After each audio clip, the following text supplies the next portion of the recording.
Oke, selamat malam semuanya.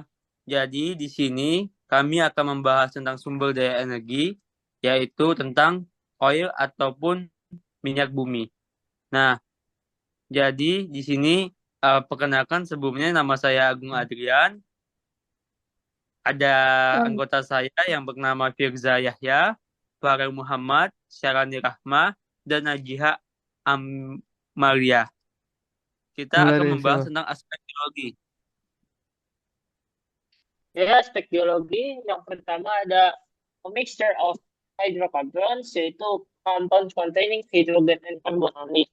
Jadi itu tuh maksudnya aspek geologi minyak bumi berfokus pada studi mengenai keberadaan dan akumulasi minyak dan gas bumi di bawah permukaan.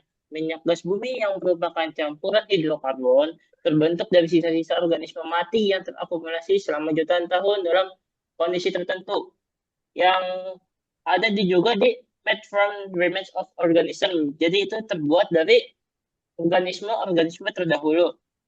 Lalu ada found in the earth's crust, yaitu ditemukan pada kerak bumi. Yang terakhir ada of finite research, yaitu research yang terbatas. Selanjutnya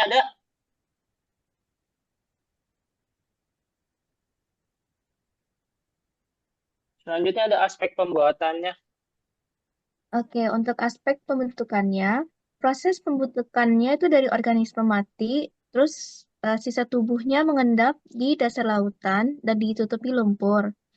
Habis itu lapisan lumpur berubah menjadi lapisan batuan dikarenakan suhu dan tekanan tinggi.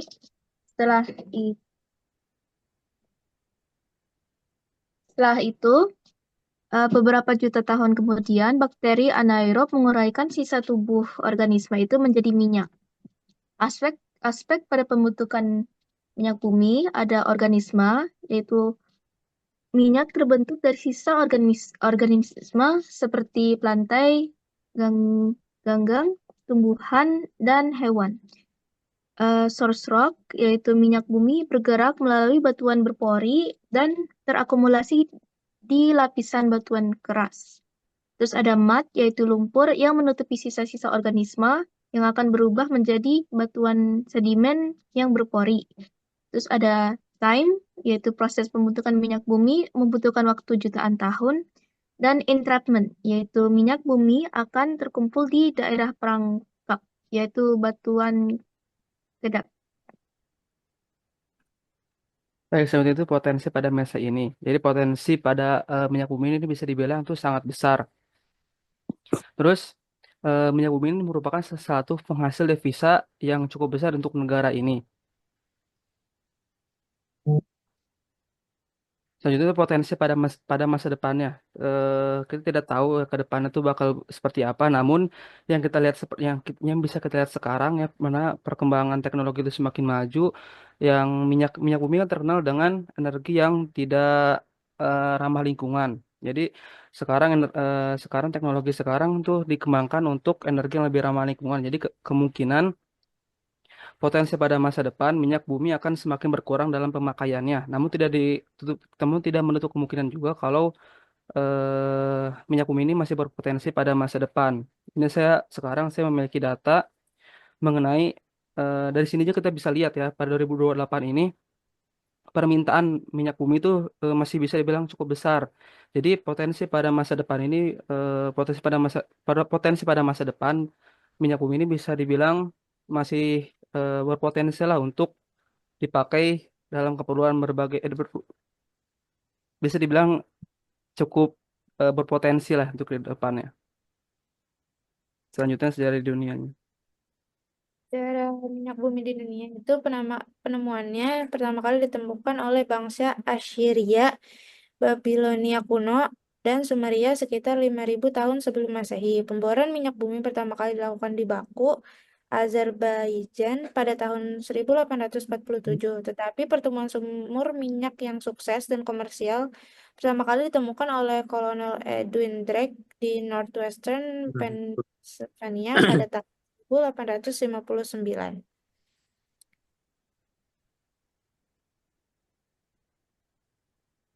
Terus sejarah minyak bumi di Indonesia pertama kali penemuannya Indonesia itu pada tahun 1883 di Telaga Said di Sumatera Utara.